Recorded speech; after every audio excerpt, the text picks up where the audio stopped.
Mirëmëngjes të gjithë ju që sapo jeni zgjuar dhe keni nisur ditën në Info Plus në Star Plus Televizion. Sot do të flasim për problemet e zemrës. Janë shtuar shumë kohët e fundit dhe është kënaqësi për mua që të kem sot të ftuar doktor Gledi Zaimi. Mirëmëngjes i nderuar, faleminderit që pranove ftesën time dhe je sot me mua të ndajmë së bashku këtë bisedë kaq të këndshme. Mirëmëngjes Alba, shumë faleminderit për ftesën. Është kënaqësi për mua që të jem prezant sot këtu. Doktor, pse janë shtuar kaq shumë problemet e zemrës? Kryesisht rritja e incidencës problemeve kardiovaskulare rritet me stilin e jetesës që kryesisht brezat e rinj po praktikojnë, sidomos kohët e fundit. Ka të bëjë me mënyrën se si ushqejnë, mënyrën se si zhvillojnë aktivitetin e tyre të përditshëm, aktiviteti fizik, vese të tilla si duhani, alkooli apo dhe dieta ushqimore janë shumë të rëndësishme dhe kanë shumë impakt në zhvillimin e problemeve kardiovaskulare. Pra janë të gjitha ato që ne bëjmë çdo ditë, mënyra se si jetojmë, ajo se çfarë ham, që na sjellin probleme me zemrën. Duke qenë kjo pjesë që ndikon në jetën e secilit prej nesh dhe në problemet e zemrës, a ka një moshë të caktuar që preken këto probleme? Kryesisht problemet kardiovaskulare incidenca rritet pas moshës 55 vjeç të femrat dhe pas moshës 45 vjeç të meshkujt, por nuk është diçka e përmethik. Pas kësaj moshe kemi një rritje të incidencës dhe jemi më vigjilent kur pacient në këtë moshë paraqiten për ne për vizitë. Sa ndikon stresi në problemet e zemrës? Stresi është një faktor shumë i rëndësishëm që implikon në zhvillimin e sëmundjeve kardiovaskulare. Patjetër që ai vepron për një kohë gjatë, prandaj edhe ne duhet të jemi shumë të kujdesshëm për mënyrën se si organizojmë përditshmërinë tonë. Stresi mendor, ashtu si edhe predispozita gjenetike janë shumë të rëndësishëm në zhvillimin e sëmundjeve kardiovaskulare me kalimin e kohës. Po personat që bëjnë sport, a ka ndikim tek këta? Pacientët që bëjnë sport, patjetër, domethënë është një deg e veçantë e kardiologjisë që merret me sëmundjet kardiovaskulare tek atletët. Sporti duhet theksoj që është faktor mbrojtës për sëmundjet kardiovaskulare, por te një pjesë jo e vogël e sportistëve vjen edhe probleme kardiovaskulare që lidhen edhe me intensitetin e aktivitetit fizik që ata kryejnë. Këtu bëhet fjalë për kardiomiopatin hipertrofike të atletëve që në një moshë caktuar, zakonisht në mosha pasi individët janë tërhequr nga aktiviteti sportiv, fillojnë dhe shfaqen shenjat e tyre si insuficiencë kardiake apo aritmit e ndryshme që mund t'japi kardiomiopatia hipertrofike. Doktor, për personat që merren me palestër, sportimi i tepërt ndoshta mund t'i japë probleme me zemrën apo nuk ndikon? Jo, nuk është faktor që ndikon në zhvillimin e sëmundjeve kardiovaskulare, përkundrazi ne promovojmë aktivitetin fizik dhe marrjen me palestër për ta ulur rrezikun për zhvillimin e sëmundjeve kardiovaskulare. Po mbi pesha. Sa ndikon mbi pesha, sepse është shtuar shumë kohët e fundit dhe persona që janë mbi peshë kanë një shumëllëshmëri sëmundjesh. A përfshihet edhe sëmundjet e zemrës? Obeziteti është një faktor risku për sëmundjen aterosklerotike, por është një faktor rreziku për një sëmundje metabolike sistemike të organizmit. Duke qenë se organizmi vet nuk është programuar për të përballuar një masë të tillë trupore, patjetër që i prish ekuilibrat dhe efektin kryesor e jep edhe te zemra, sidomos tek arteriet koronare. Obeziteti i shprehur jep sindrom metabolik dhe patjetër që jep edhe sëmundje kardiovaskulare përmes dislipidemive, por dhe përmes çrregullimeve të metabolizmit sheqerit, siç është diabeti. Po se siç dihet, diabetik, domethënë incidenca e diabetit është më e lartë tek pacientët që janë obez. Pak a shumë një moshë e caktuar për femrat dhe për meshkujt, a ka ndikon gjinia apo jo? Nuk është ndikuese. Seksi femër është më i mbrojtur krahasuar karshit seksit mashkull për zhvillimin e sëmundjeve kardiovaskulare.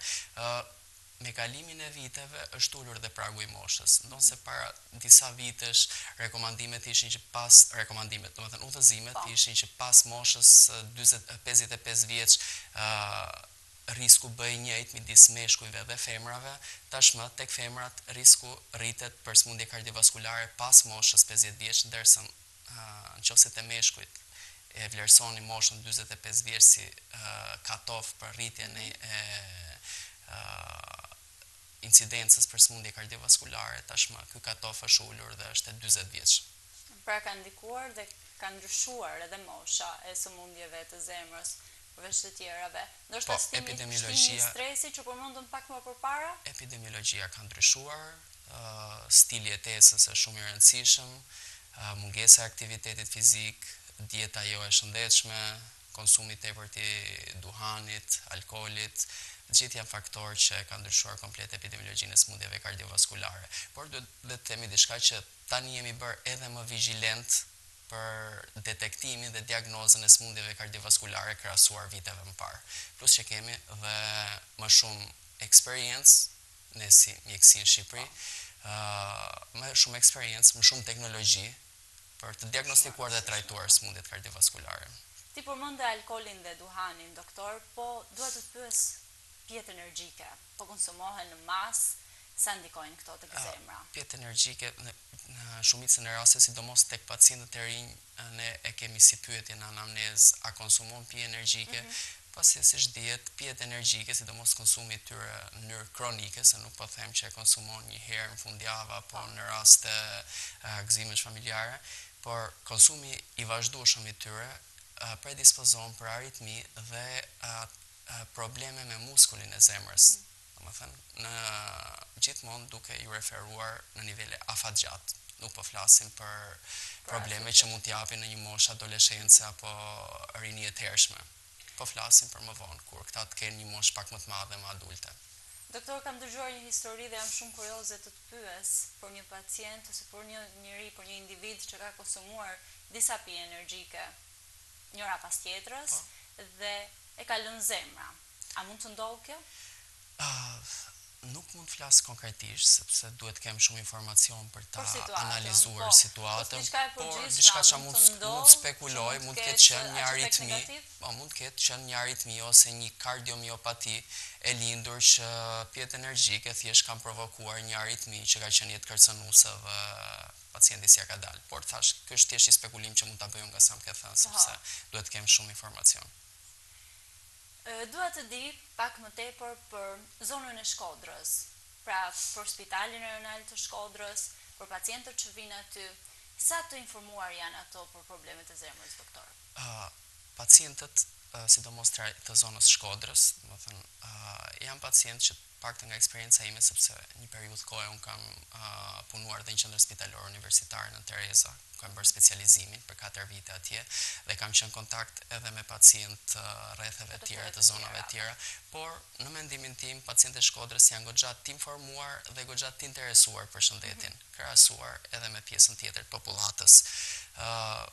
Spitali Shkodrës ka pas gjithmonë mjek të mirë, kardiolog, por edhe të specialiteteve të tjera e kanë kulturën që gjithmonë i kanë trajtuar rastet këtu në Shkodër, edhe pacientët nuk kanë marrë rrugët gjithmonë për televizor në drejt qendrës, që janë qendra më të mëdha spitalore siç janë Tiranë, dhe kjo mendoj se ka ndikuar, domethënë mjekët kanë ndikuar duke i edukuar pacientët për kujdesin shëndetësor. Sa lehtëson kjo punën e një mjeku?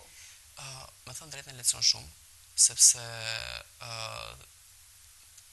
puna jonë varet shumë nga sa na kupton pacienti. Si në vendimet që duhet marrim për trajtimin, por edhe në këshillat që duhet japim pasi bëjmë trajtimin në spital apo në qendrën e poliklinikës që bëjmë shumë rëndësi. Ne japim mendime, japim këshilla, japim mjekime, por pacienti duhet të jetë aderent ndaj atyre që ne themi dhe japim këshillave, sepse i pjesë e pacientit, nëse një pacient nuk ka dëshirë dhe nuk ka informacione nevojshëm, këshilla jonë pastaj shkon vesh urdhër dhe nuk. Ka pasur nga ato raste të sikletshme kur pacientët kanë kundërshtuar fjalën tuaj ose nuk kanë bërë atë që ti thua dhe më pas kanë ardhur sërish duke ndoshta të fajsuar ty për atë që kanë marrë, sepse në spitalin tonë janë shumë të dëgjuara këto, ndoshta ti ke ardhur kohët e fundit, por ka pasur raste edhe që duhet të kesh dëgjuar në spital që kanë kundërshtuar mjekët. Jo, nuk kam pas në eksperiencën time me thënë drejtën, mundohemi, jo vetëm unë, po dhe kolegët e mi mundohemi të jemi shumë të qartë në atë që ja rekomandojmë pacientëve, duke nënvlerësuar sidomos domosdoshmërinë e trajtimeve dhe ekzaminimeve që ne i mendojmë që duhen kryer. Dhe duke i sqaruar dhe për përgjegjësitë që ata duhet marrin përsipër në rast se bëjnë diçka kundër këshillës tonë. Kështu që në eksperiencën time nuk kam pas diçka të tillë, por patjetër që mund ndodhi dhe shpresoj të jenë sa më të pakta. Patjetër, ne këtë urojmë. Doktor, si mund ta dallojmë fillimin e një infarkti në zemër? Infarkti miokardit është një smundje që në kupton një situatë në cilën një nga arteriet e zemrës si pasojë e ngushtimit të saj nuk arrin të furnizojë një pjesë të muskulit të zemrës me gjak. Dhe kryesisht në pjesën më të madhe të rasteve manifestohet me dhimbje në gjoks, në pjesën retrosternale, këtu në pjesën e pasme të sternumit, që përhapet në shpatulla dhe sidomos në anën e majtë të krahut, por jo gjithmonë janë tipike simptomat, mund të jetë një fillim i menjëhershëm, mund të ketë dhënë shenjat në parshme që pacienti i ka neglizhuar, ose mund të manifestohet edhe me simptoma atipike, infarkti miokardit, sidomos te pacientët diabetik, por edhe një pjesë e femrave, një lodhje e menjëhershme, një dopsi e theksuar trupore, apo dhe thjesht vështirësim frymëmarrje mund të manifestohet. Në disa raste infarkti nuk të lë kohë për të vepruar, mund manifestohet me aritmi malinje, siç është arresti kardiak, dhe aty përfundon në gjithë situatën. A mund të bëjmë diçka për të parandaluar? Për të parandaluar, nëse i kuptojmë, pra shenjat e para, nëse janë të kuptueshme ose nëse e dallojmë. Parandalimi është çelësi i mjekësisë, domethënë mirë është parandalosh, se pastaj kur vjen puna për të trajtuar është shumë e vështirë të trajtosh. Çfarë mund të bëjmë për të parandaluar është kemi shumë të kujdesshëm me stilin e jetesës. Ato që kemi ne në dorë të bëjmë. Për shembull, zgjedhim një stil jetese të shëndetshme, me aktivitet fizik, të jemi shumë të kujdesshëm ndaj dietës, këto që i përmenda edhe më parë, pjesa e duhanpirjes, që është faktor shumë i rëndësishëm, dhe për zhvillimin e smundjeve kardiovaskulare, infarkt miokard, pa edhe formave të tjera të sindromeve koronare, sepse gjenetikës nuk kemi çfarë i bëjmë, dhe moshës nuk kemi çfarë i bëjmë. Patjetër. Po gjumi, doktor, a ndikon në smundjet e zemrës? Po edhe gjumi, domethënë nëse nuk dua dhe ta përsëris veten, por gjumi futet tek stili i jetesës. Patjetër që një gjumë i rehatshëm, me orë të bollshme, patjetër që ndikon që ti ta kesh ditën pa atë stresin emocional që gjithmonë implikon tek zhvillimi i smundjeve kardiovaskulare. Pra, mund të kemi në momentin që dikush që ka probleme me zemrën vjen të vizitohet, sa e vështirë është të gjehet paktën sipas jush se çfarë ka shkaktuar, apo është e pamundur? Jo, ne gjithmonë hulumtojmë për shkaqet.